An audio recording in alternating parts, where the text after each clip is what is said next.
अचानक से एक पति अपनी पत्नी से तलाक लेने के लिए कहने लगता है। वह कहता है कि मुझे तुमसे तलाक चाहिए और अब हम दोनों एक साथ नहीं रह सकते।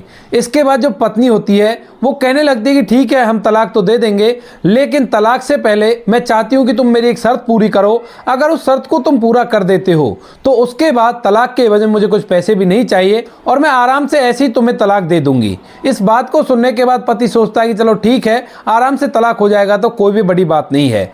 इस बात को सोचकर जो उसका पति होता है वह उसकी उस शर्त को पूरा कर देता है। लेकिन जो ही उसकी वो शर्त पूरा होती है तो उसके बाद जो पति होता है वो अपने किए गए फैसले पर पछताने लगता है और अपनी पत्नी के सामने हाथ जोड़कर माफी मांगने लगता है, रोने लगता है और गिड़गिड़ाने लगता है। क्या किया था उस पत्नी ने ऐसा? कौन सी वह शर्त थी जिस शर्त के बाद पति का यह हाल हो गया था? पूरी कहानी की सच्चाई जानने के लिए वीडियो को अंत तक जरूर देखें। मध्य प्रदेश के एक शहर के अंदर एक परिवार रहा करता है। परिवार के अंदर पति पत्नी है। पति का नाम मनोज है और पत्नी का नाम वर्षा है। एक उनका लड़का है जिसकी उम्र 10 साल है। यानी कि मनोज और वर्षा की शादी को काफी दिन हो गए हैं और वो दोनों एक दूसरे के साथ हंसी खुशी जीवन व्यतीत कर रहे हैं। मनोज का पूरा परिवार यानी कि जो उसके भाई बहन, चाचा ताऊ, पापा माँ, वो सभी लोग गांव में रहा करते हैं और जब भी मनोज उन्हें अपने साथ आकर रहने के लिए कहता है तो वो मना कर दिया करते हैं। कहा करते हैं कि हमारा तो गांव में मन लगेगा और हम लोगों को शहर में नहीं रहना, तू आराम से वहां पर रह ले। दरअसल मनोज का एक बड़ा भाई था जिसके पास माता पिता रहा करते थे और वह उसके माता पिता की अच्छे से देखभाल कर लिया करता था। तो इसी वजह से मनोज अपने परिवार से भी प्यार किया करता है और अपनी पत्नी से भी प्यार किया करता है और यहाँ पर रहकर उसने एक छोटा मोटा बिजनेस कर रखा है जिससे उसकी अच्छी खासी इनकम जनरेट हो जाती है। उसी के सहारे वह शहर में रहा करता है और अपने परिवार को भी टाइम टाइम पर सहारा दे दिया करता है। उसकी जो पत्नी है वर्षा, वह बहुत ही ज्यादा घरेलू लड़की है और अपने पति के हर फैसले की कदर किया करती है।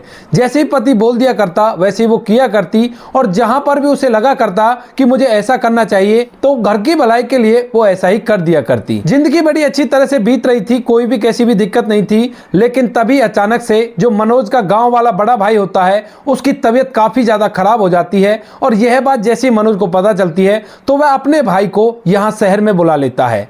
उसका भाई वहां पर आ जाता है और मनोज अपने भाई को लेकर हॉस्पिटल चला जाता है डॉक्टर साहब को दिखाने के लिए। अब डॉक्टर साहब जैसे ही उसके बड़े भाई का चेकअप करते हैं तो वह बताते हैं कि इनको थोड़ी सी बीमारी है और लगभग 1 महीने तक इनको ट्रीटमेंट देना पड़ेगा और उसके लिए इन्हें एडमिट होना पड़ेगा।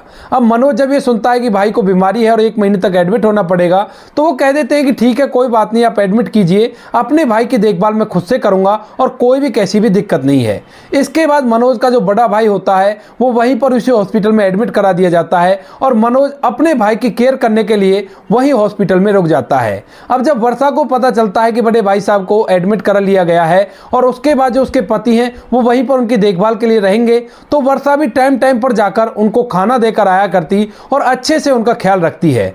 वह बिल्कुल भी आनाकानी नहीं करती है कि उसके बड़े भाई के पास वो क्यों रुके हुए हैं, उन्हें घर आना चाहिए। हालांकि वो काफी दिनों से अलग रह रहे थे और मनोज के घर वाले वर्षा को बिल्कुल भी पसंद नहीं किया करते थे, लेकिन फिर भी वो उनका आदर करती है और उनकी इच्छाओं का सम्मान किया करती है। इसके बाद उसका पति मनोज वहां पर रहने लगता है अपनी भाई की देखभाल करने के लिए। लेकिन हॉस्पिटल के जिस रूम में वो एडमिट था उसका बड़ा भाई, वो डबल रूम था, यानी कि उस रूम के अंदर 2 पेशेंट शिफ्ट थे और दोनों के केयर टेकर थे। दूसरा पेशेंट एक महिला थी और महिला की एक बेटी थी जिसका नाम था प्रीति। प्रीति जो कि देखने में काफी ज्यादा खूबसूरत है और उसका पहले एक व्यक्ति से तलाक हो गया है और वह अपने जीवन को अब अपनी मां के साथ रहकर बिता रही थी। लेकिन अचानक से मां की तबीयत खराब होने के कारण उसे अपनी मां का इलाज करवाने के लिए यहां पर हॉस्पिटल में रुकना पड़ता है। अब इसके बाद जो प्रीति है वह मनोज की तरफ देखती है और मनोज प्रीति की तरफ देखता है और दोनों की आंखें मिल जाती हैं। धीरे धीरे उनकी बातें आगे बढ़ने लगती हैं और जब भी उनके घर से टिफिन आया करते, यानी कि जब मनोज के घर से टिफिन आया करता है तो मनोज उसे प्रीति के साथ शेयर किया करता। इधर प्रीति के घर से जब कोई टिफिन आया करता है तो प्रीति उसे मनोज के साथ शेयर किया करती। इसी तरह से सिलसिला आगे की तरफ बढ़ने लगता है और जैसे धीरे धीरे करके 1 महीना व्यतीत होता है तो 1 महीने के अंदर प्रीति और मनोज दोनों एक दूसरे से मन ही मन प्यार करने लगे थे। अब जिस दिन छुट्टी का समय होता है तो छुट्टी के दिन मनोज और प्रीति दोनों एक दूसरे का नंबर एक्सचेंज करते हैं और अपने अपने घर चले जाते हैं। उसके बाद जो मनोज होता है वह फोन पर लगातार प्रीति से बात करने लगता है और एक दिन बातों के ही दौरान वह प्रीति से अपने प्यार का इजहार कर देता है। प्रीति जब उसकी बात को सुनती है तो वह भी उससे अपने प्यार का इजहार कर देती है। हालांकि प्रीति को यह पता था कि मनोज शादीशुदा है, उसका एक बच्चा भी है, क्योंकि हॉस्पिटल में जब उसका भाई बीमार था तो उनकी पत्नी के साथ कभी कभी उनका बेटा भी आ जाया करता था और इसी वजह से यह सब कुछ प्रीति को पता था। लेकिन प्रीति फिर भी मनोज के ऊपर अपने प्रेम जाल को फैलाने लगती है और उसको पूरी तरह से अपने प्रेम जाल में फांस लेती है। मनोज के दिमाग में भी कभी कभी चला करता है कि यह गलत है, लेकिन प्रीति की खूबसूरती के पीछे वह पूरी तरह से पागल हो गया था और उसे नहीं दिखाई देता कि इस प्रीति की वजह से उसका बसा बसाया घर उजड़ जाएगा। इसके बाद वह प्रीति के आगे पीछे घूमने लगता है और इसी दौरान जो प्रीति है उससे कहने लगती है कि इस तरह से कैसे चलेगा, क्यों ना हम दोनों एक दूसरे से शादी कर लें। अब इस बात को सुनकर मनोज भी प्रीति की इस बात को मानने के लिए तैयार हो जाता है और एक शाम जब वह अपने घर वापस लौटता है तो वापस जाते ही अपनी पत्नी से कहने लगता है कि अब मुझे तुम्हारे साथ नहीं रहना और मुझे तुमसे तलाक चाहिए। अब पत्नी जो कि किचन में खाना बना रही थी, उसी दौरान जब उसे ये बात सुनाई देती है तो वह सोचने लगती है कि हो सकता है शायद मेरे पति मजाक कर रहे होंगे और इसी वजह से वो उनसे कहती है कि ठीक है, मैं थोड़ी देर में खाना बना लेती हूँ, खाना खाने के बाद इन बारे में बात करेंगे। ऐसा कहकर पत्नी खाना बनाती है और खाना बनाने के बाद अपने पति को लाकर परोस देती है। अब पति जब खाना खा लेता है तो खाना खाने के बाद वह अपनी पत्नी से इस बारे में बात करने लगता है और कहता है कि देखो वर्षा, अब मैं तुम्हारे साथ नहीं रह सकता, मैं किसी और लड़की से प्यार करता हूं और मैं उसी के साथ अपने जीवन को बिताना चाहता हूं, तो बेहतर होगा कि तुम मुझे आराम से तलाक दे दो और जितना भी तुम्हें पैसा चाहिए उतना पैसा मैं तुम्हें दे दूंगा और बच्चे की भी आप चिंता मत करो, बच्चे का इंतजाम भी हो जाएगा। दरअसल प्रीति ने उससे कह दिया था कि तुम्हारे बच्चे को मैं अपने पास रख लूंगी और हम दोनों एक साथ जीवन को व्यतीत करेंगे। इस बात को सुनकर जो होती है वह पहले तो एकदम से हैरान हो जाती है, लेकिन अचानक से उसके दिमाग में कुछ ऐसी बात आती है, वो पूरी तरह से नॉर्मल हो जाती है।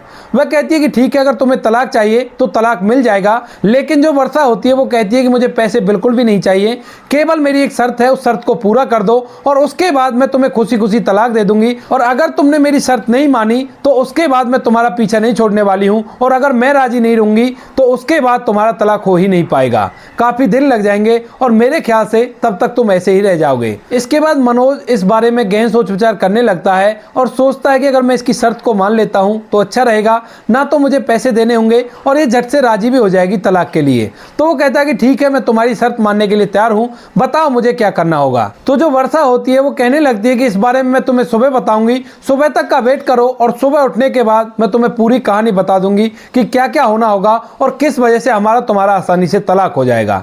उसके बाद मनोज सुबह का वेट करता है और जैसी सुबह होती है तो अपनी पत्नी से पूछने लगता है कि बताओ, अब तो सुबह हो गई, अब मुझे क्या करना होगा जिससे तुम मुझे आसानी से तलाक दे सकती हो। पत्नी उसकी तरफ देखकर मुस्कुराती है और कहती है कि कुछ नहीं करना होगा, केवल 1 महीने तक मेरे साथ यहाँ घर से दूर जाकर कहीं रहना होगा और 1 महीने के लिए तुम मेरे सिवा किसी से नहीं मिलोगे। यानी कि उसका साफ साफ कहना था कि मनोज इस 1 महीने तक केवल वर्षा के साथ रहेगा, ना ही वो अपने परिवार से मिलेगा और ना ही उस लड़की प्रीति से मिलेगा। तो मनोज इस बात को सोचकर थोड़ा सा हैरान हो जाता है और वह थोड़ी देर तक सोचने लगता है। वह सोचता है कि 1 महीना तो काफी ज्यादा है, लेकिन जब वो तलाक का प्रोसीजर सोचता है तो उसे लगता है कि 1 महीना काफी कम है। अगर वैसे भी हम दोनों की रजामंदी ना हो तो कम से कम 18 महीने तो तलाक में लग ही जाएंगे, तो उससे अच्छा है कि 1 महीने में ट्राई करके देख लेता हूं, शायद हो सकता है इससे मेरा आराम से तलाक हो जाए। तो इसी वजह से वह हामी भर लेता है और कहता है कि मुझे 5 मिनट का टाइम चाहिए, मैं 5 मिनट उस लड़की को बताना चाहता हूं कि मैं 1 महीने बाद तुमसे बात करूंगा। इसके बाद वर्षा उससे कह देती है कि ठीक है, कोई बात नहीं, तुम आराम से अपना काम कर लो। तो जो मनोज होता है वो साइड में जाकर फोन करता है और वो कहता है कि मैं अपनी पत्नी को तलाक दे रहा हूं और उसने मुझसे 1 महीने का टाइम मांगा है। तो वो कहती है कि ठीक है, 1 महीने की बात है तो मैं आराम से अकेली बिता लूंगी, लेकिन 1 महीना होने के बाद तो तलाक हो जाएगा ना। तो मनोज कहता है कि हाँ, चिंता मत करो, तलाक हो जाएगा। उसके बाद मनोज अपनी पत्नी से कहता है कि हाँ ठीक है, मैं तैयार हूँ, बताओ मुझे क्या करना है। तो वर्षा कहती है कि पहले तो गाँव से अपनी माँ और अपने भाई को बुला लो कि वो 1 महीने तक हमारे बेटे का ख्याल रख लेंगे और हम दोनों कहीं बाहर जा रहे हैं। इसके बाद मनोज ऐसा ही करता है, गांव से अपनी माँ और अपने भाई को बुला लेता है जो वहां पर रहकर उसके बच्चे का ख्याल रखेंगे। मनोज की पत्नी वर्षा उसे अपने शहर से लगभग 50 से 60 किलोमीटर दूर एक दूसरे शहर में ले जाती है और वहां पर जाकर वह एक होटल लेकर रहने लगते हैं। वहां पर रहने के बाद वर्षा सबसे पहले ब्यूटी पार्लर जाती है और अच्छी तरह से सज संवर कर मनोज के पास आती है। अब मनोज जैसे अपनी पत्नी को देखता है कि वो सज संवर कर उसके पास आई है तो देखते एकदम से मोहित हो जाता है, क्योंकि मनोज ने अपनी पत्नी का ये रूप या तो शादी के टाइम पर देखा था और या फिर अब देखा था, क्योंकि उसकी पत्नी जिम्मेदारियों के बीच में ऐसी पिस गई थी कि उसने अपने ऊपर ध्यान देना बिल्कुल से बंद कर दिया था और वह अपनी पति की सेवा को ही अपना श्रृंगार समझती थी। इसी वजह से वह अपने ऊपर बिल्कुल भी ध्यान नहीं देती है। लेकिन जब उसका घर बिगड़ रहा है तो वो सोच रही है कि क्यों ना 1 महीने की जिंदगी तो अपने हिसाब से जी ली जाए, ताकि मुझे जीवन में कभी भी कैसा कोई मलाल ना रहे। इसी बात को सोचकर जो वर्षा है अब अपने पति के साथ उस तरह से जीती है जिस तरह से वो जीना चाहती थी, ना बीच में कोई जिम्मेवारी, ना ही कोई चिंता, ना ही कोई फिक्र, और इसी तरह से वो दोनों एक दूसरे के साथ कपल की तरह एंजॉय करते हैं। अब स्टार्टिंग में मनोज सोचता है कि कोई बात नहीं, 1 महीने इसके साथ रह लेता हूं और उसके बाद प्रीति के साथ अपने जीवन को व्यतीत करूंगा। लेकिन धीरे धीरे मनोज को रियलाइज होता है कि मेरी पत्नी उस प्रीति से काफी ज्यादा खूबसूरत है, लेकिन ये घर के कामकाज में ऐसी हो गई है और जब मैं प्रीति से शादी करूंगा तो उसके बाद उसका भी यही हाल होगा।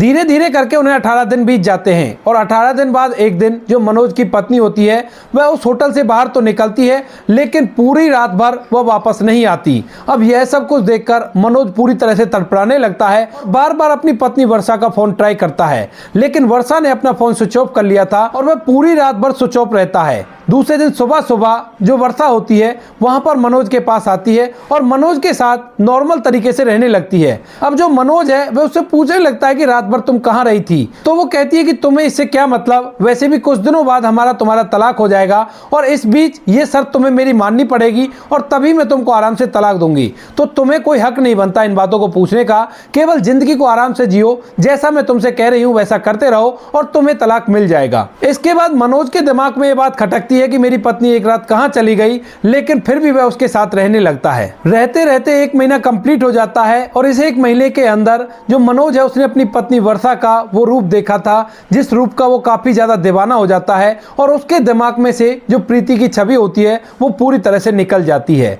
इसके बाद जैसे 1 महीना कंप्लीट हो जाता है तो उसके बाद वर्षा अपने पति को उसी होटल में छोड़कर वहां से सीधे अपने मायके चली जाती है और उसको बोलकर आई थी कि मैं अपने मायके जा रही हूं, तुम तलाक के लिए डॉक्यूमेंट बनवा लो और मैं उन पर साइन कर दूंगी। अब जैसे 1 महीना कंप्लीट हुआ था तो उसके बाद फौरन से प्रीति का फोन आता है और वह उससे कहने लगती है कि अब तो 1 महीना कंप्लीट हो गया ना, और तुम्हारी पत्नी तुम्हें किस दिन तलाक देने वाली है, मैं तुम्हारे पास आकर वहीं पर रहने वाली हूँ। इस बात को सुनते ही जो मनोज होता है वो अब असमंजस में पड़ जाता है और सोचने लगता है। वही जो प्रीति होती है वो फोन पर लगातार बोले जा रही थी और कह रही थी कि मैं जल्द से जल्द तुम्हारे पास आ रही हूँ, अब तुम्हारी पत्नी तो तुमसे दूर रह रही होगी ना। इसके बाद जो मनोज होता है प्रीति को धमकाता और कहता है कि तुम होती कौन हो हमारे बीच में बोलने वाली। यह सुनकर प्रीति पूरी तरह से हैरान हो जाती है और वह तुरंत मनोज से लड़ाई करने लगती है, कहती है कि तुम तो बड़े एहसान फरामोश हो, लेकिन मैं तुम्हारा पीछा ऐसे नहीं छोड़ने वाली। इसके बाद जो मनोज होता है वो कह देता है कि मुझे अब तुम्हारे साथ नहीं रहना और मैं तो अपनी पत्नी के साथ रहूंगा। ऐसा कहकर वह फोन काट देता है और प्रीति को इसके बाद कभी भी कांटेक्ट नहीं करता।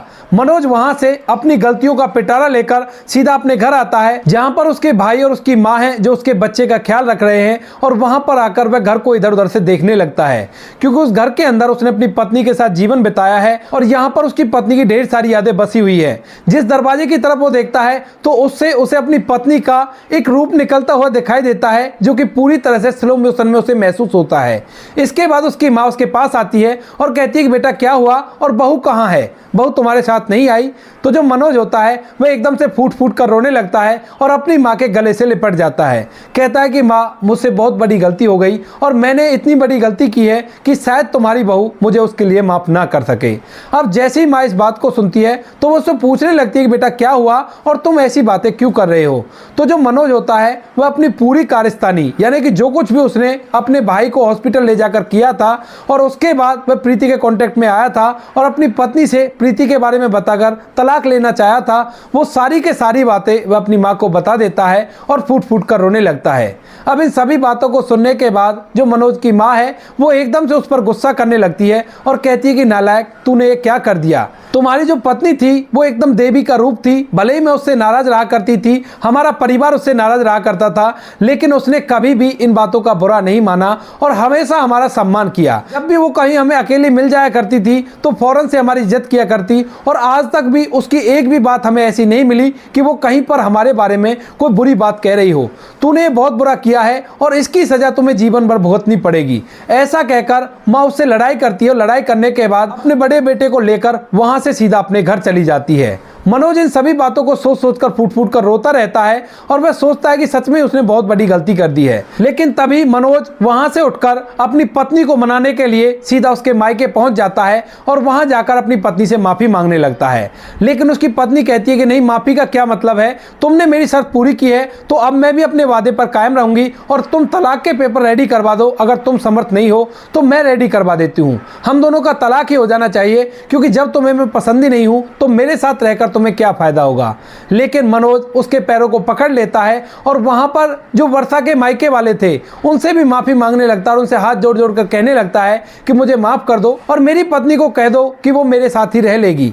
वहां पर वह बच्चों की तरह रोने लगता है और इस बात को देखकर वर्षा के चेहरे पर मुस्कुराहट आ जाती है। वर्षा मुस्कुराकर वहां से अंदर की तरफ चली जाती है। तभी जो वर्षा का पिता है वो बाहर आता है और बाहर आने के बाद अपने दामाद को उठाता है और बिठाकर कहने लगता है कि कोई बात नहीं बेटा, वर्षा तुम्हारे साथ ही रहेगी और वह तुमसे कहीं अलग नहीं होने वाली। इसके बाद मनोज को थोड़ी सी तसल्ली होती है और वह वर्षा को बाहर आने के लिए कहता है। वर्षा वहां पर आती है और उसके चेहरे पर स्माइल थी।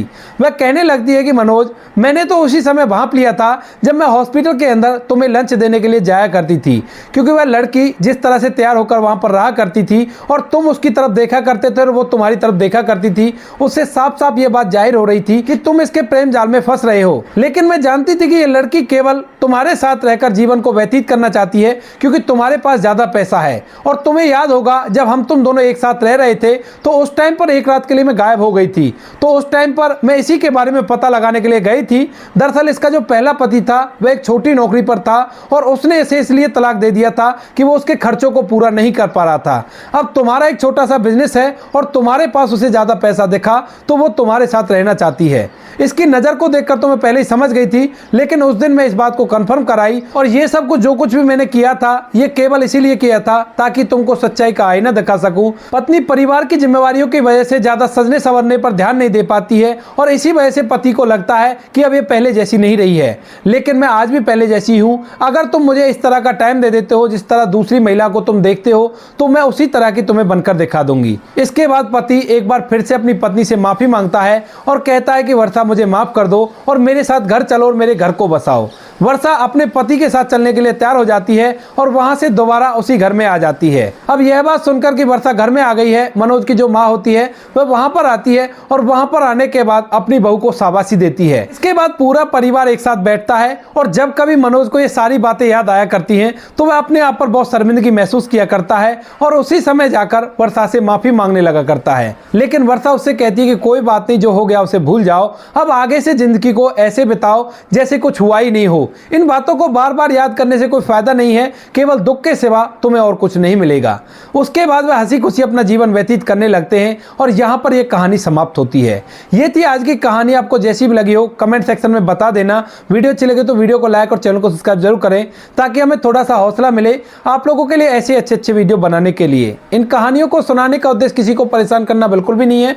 यह कहानी आपको इसलिए सुनाई जाती है ताकि आप लोग इन कहानियों में से कुछ ना कुछ सीख सको और अपने जीवन में उस चीज को अप्लाई कर सको। मिलते हैं किसी नेक्स्ट वीडियो नए टॉपिक के साथ, तब तक के लिए जय हिंद, जय भारत, जय हिंदुस्तान।